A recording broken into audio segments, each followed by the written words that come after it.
Hi YouTube.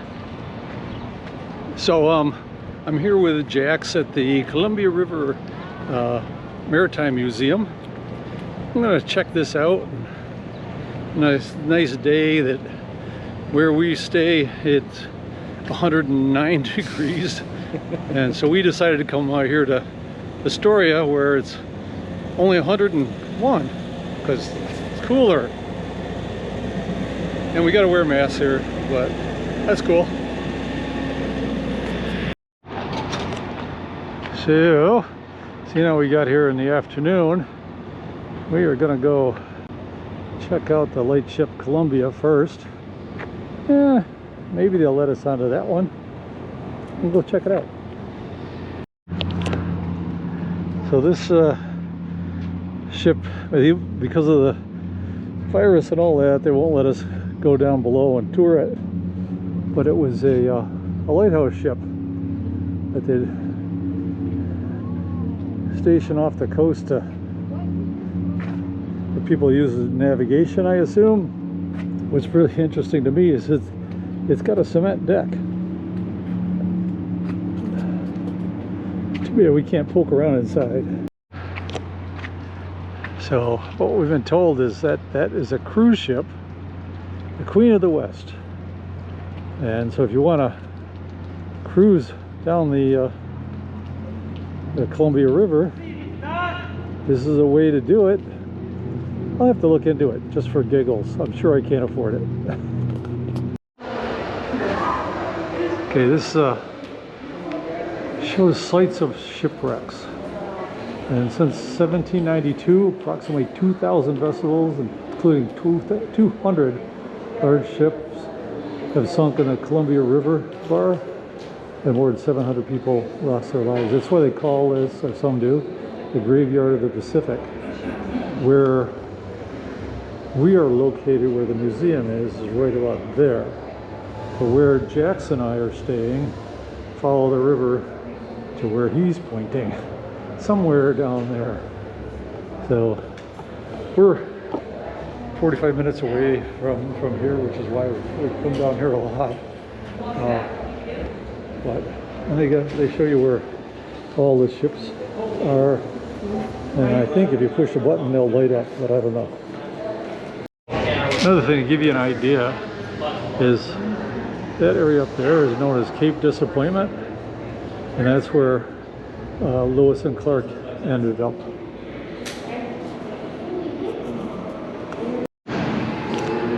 So we've been fishing around here, the natives and everywhere else, and at one point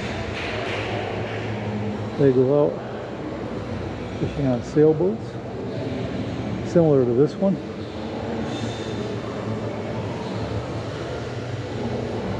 And they said this is a, there's none of these survived. It's a gill netter. We found old photos and made a replica, but for some reason none of these survived. And a lot of the reason for the fishing is these guys. They got sturgeon and the salmon.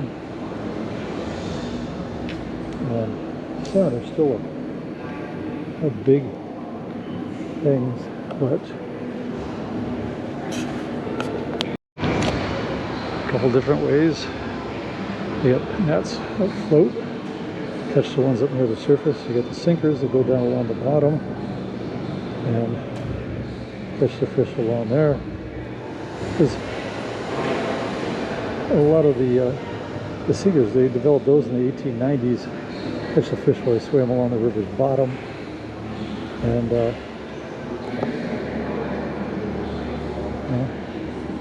tools to make it on. And the old wooden floats are now pretty much all foam, covered in plastic. They go from these boats to this style, and they would use this for the gill netting, but then at the end of the season in the river, they switched to trawlers, and they had these poles that went out 45 on both sides.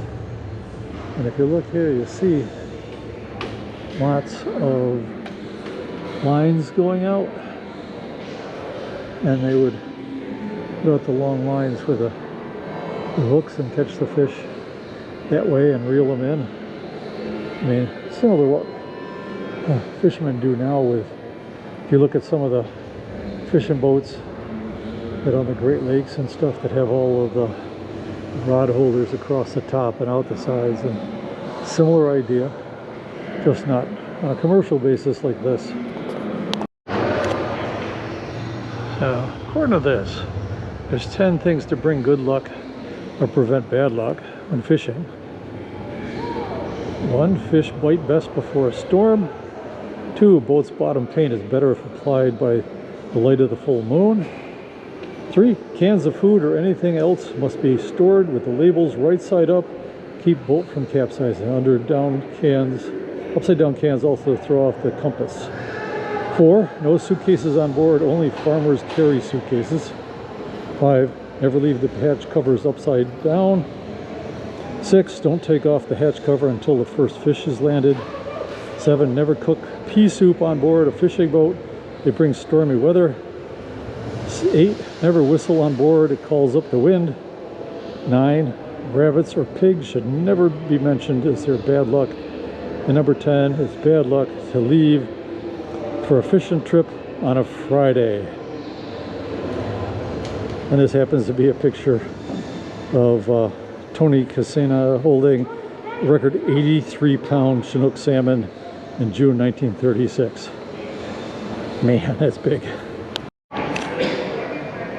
So in 2011, when a tsunami hit Japan, this abalone sea urchin fishing boat was swept out to sea. Well, a little bit of a hole, but 2 years later, after floating more than 5,000 miles, they were washed up here in Washington at Cape Disappointment, which is right over that away. And they actually got a hold of the owner, and he was thankful that they found his boat, but he didn't really want it back.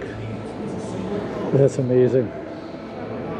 Just going along with the fishing, as they first started salting the salmon and put them in barrels and ship them to Hawaii and New York, but a lot of that cargo would spoil. And then in 1809, French scientists figured out a way to can food, and the canneries here started booming. And to get an idea, some of these you'll recognize. Some are still around today, some I don't.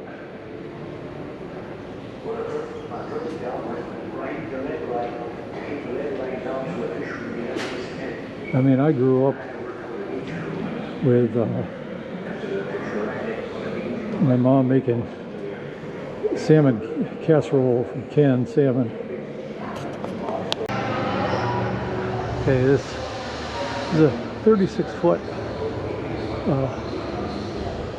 rescue craft. It was standard for the Coast Guard from 1908 to 1988. And that was when the last one was decommissioned. And in all that time, they only lost one. And that was on January 12th, 1961, when they were trying to rescue a mermaid. And the Triumph was a 40-footer that was trying to tow it in, and the storm got worse, and they decided to go for the lighthouse ship that we saw, and it sunk. Everybody was rescued, but later they were able to retrieve the life ring and the boat hook. So in 1846, the USS Shark was sent out here to survey the Columbia River. They did fine until they left, and they got washed up onto the bar and wrecked. And 162 years later, Dad and his daughter stumbled on one of the cannonades, I guess they're called. And they called the authorities to dig it out, and there you go. I'd like to be walking along the beach and find that. Now, all the beaches in Oregon are public land, so nobody can say that it was theirs, and of course the state is a good place for it. So when they found it, it had this wooden plug in it. They assumed it was the ship was at sea to keep the seawater out. But when they removed the plug, they found this ball of twine, which they figure is also a way to help keep it dry and ready for use. Things that make you want to walk along the beach. In 1977, a guy walking along not far from here, but where it was sunk, saw this tip of this sword sticking up out of the sand, and I realized I figure it was an officer's one from the Shark. So in 1813, Astoria, the HMS Raccoon, it's obviously War of 1812, was sent here to capture and destroy Astoria. And he showed up and found out that Astoria was already been sold to the British. But he hung around for a month in miserable winter, and when they went to sail out, they ran up against the bar and tore off a chunk of the keel, and they found this 160 years later, which is sort of cool. So why are there so many shipwrecks around here? That's because conditions like this. They got the Pacific Ocean coming in,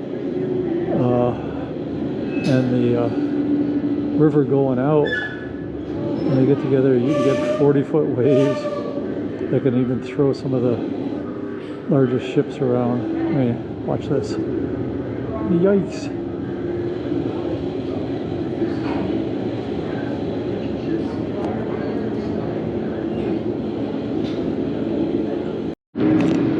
Now, if you're a pilot to help the ships come in, can you imagine back in the day rowing out to meet the ship in a boat like this? Across seas like we just saw. No thanks. I know this is a little loud in here, but can you imagine trying to get in to rescue somebody and your boat is going up a wave like that? If you can imagine it, and you think you got it, check with the United States Coast Guard. They're always looking for good people. Hey, well, saying bye to the prop here, and that's the day here at the Columbia Maritime Museum. As always, I didn't show you everything that's there. I just showed you a lot of it. You could spend a lot more time in there, and we gotta get back in the air-conditioned car. It's freaking hot. Let's go find ice cream. Let's go. Yeah.